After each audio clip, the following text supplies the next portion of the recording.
was secondary. Any tactics were on the table. He was a force of nature. Madigan was glad Cook was on his side. And Cook's team, a group of men as close to Madigan as Cook was, true believers in every sense of the word.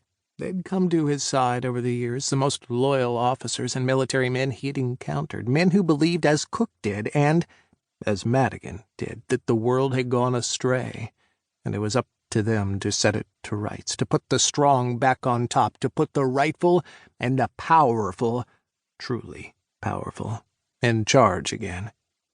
Millennia ago, in ancient Sparta, a secret unit of warriors was kept buried amid the ranks of the legendary Spartans.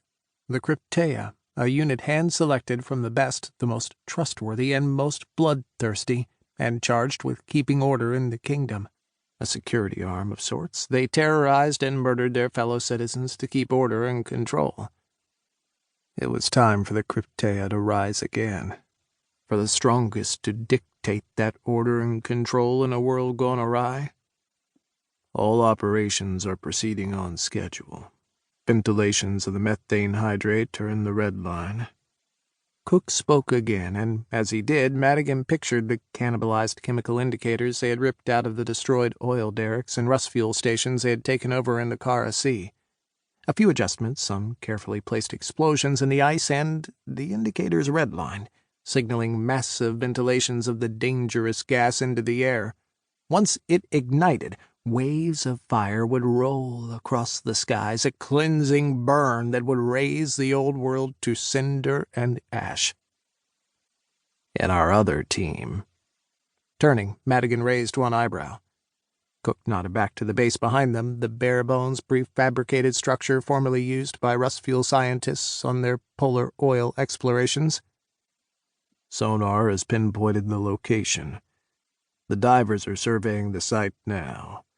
We've salvaged enough equipment from the rust fuel station, and after the dive teams complete their survey and draw up the plans, we'll begin placing pistons underwater and beneath the wreck.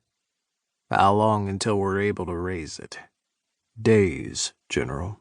We won't know for sure until the dive team returns. And after... Madigan held up his hand. We must get our nuclear tech here before we speak of anything else. We've come this far by being practical, measured. Let's not get ahead of ourselves, Captain. Stick to the plan. Have you heard from our man? Cook hesitated for just a moment. Not yet. He's on the move. He hasn't made contact since his team mobilized. One step at a time, we'll maneuver him here. His utility is best served with us now. His undercover mission is over.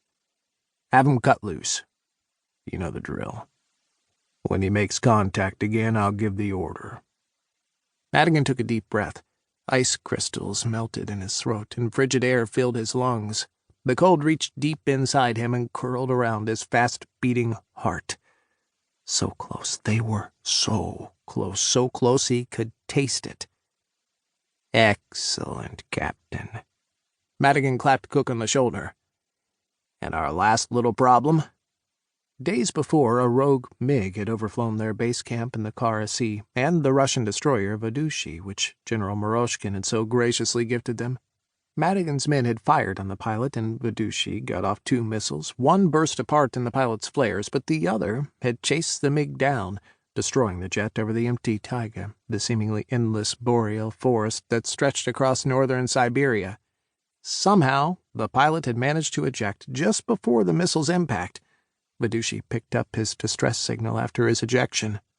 Whoever the pilot was and whoever he was working with, he had to be eliminated.